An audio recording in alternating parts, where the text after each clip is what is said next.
Vamos a ver ahora dos ejemplos de gráfico, uno de línea y otro de dispersión y las diferencias entre uno y otro. Tenemos esta tabla, la seleccionamos e insertamos un gráfico de línea.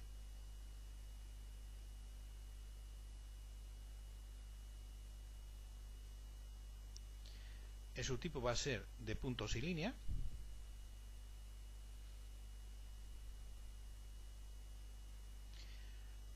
Nos indica que la primera fila es una etiqueta. La primera fila es una etiqueta, pero también es una etiqueta la primera columna.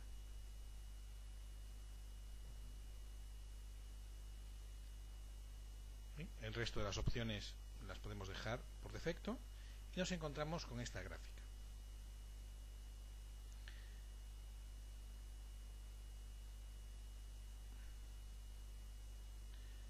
Vamos a hacerla algo más pequeña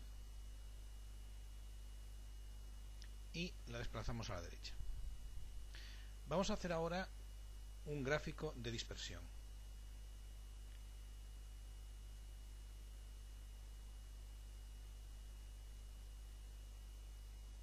Siguiente.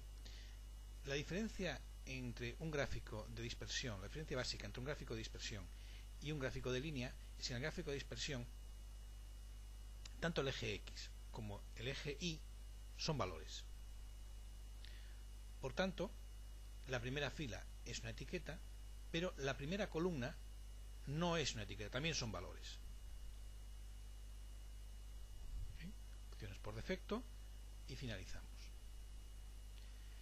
Fijémonos, bueno, vamos a seleccionar el mismo tipo de gráfico de líneas y puntos para que sean lo más homogéneas posibles. La diferencia fundamental está en el eje X de ambos. En el de línea son datos y en el de dispersión son valores. Por tanto, el formato del eje X en uno y otro será distinto.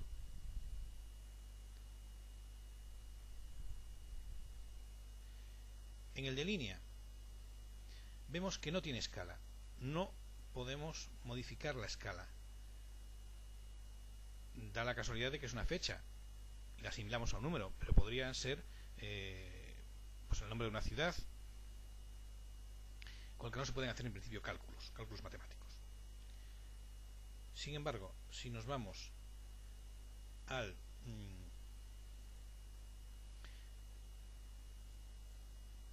eje X del gráfico de dispersión, vemos que podemos modificar la escala. En este caso nos indica una fecha mínima, una fecha en la que arranca el 18 del 11. Vamos a ponerle, vamos a modificarla y vamos a indicar como fecha de inicio el 3 del 3 del 2011. Y la fecha de finalización 1 del 4 también la vamos a modificar. Y vamos a ponerle como fecha de finalización 1 del 2, 1 de febrero. Y el intervalo también lo vamos a modificar, no de 100 en 100 días, sino de 31 en 31 días. Vemos que se nos ha modificado este eje, cosa que no era posible en el anterior. Vamos a modificar también el formato, aunque no es el tema de hoy, simplemente para verlo de una manera más gráfica. Vamos a decir que estos números, estas fechas, aparezcan representadas solo por el mes y por el año.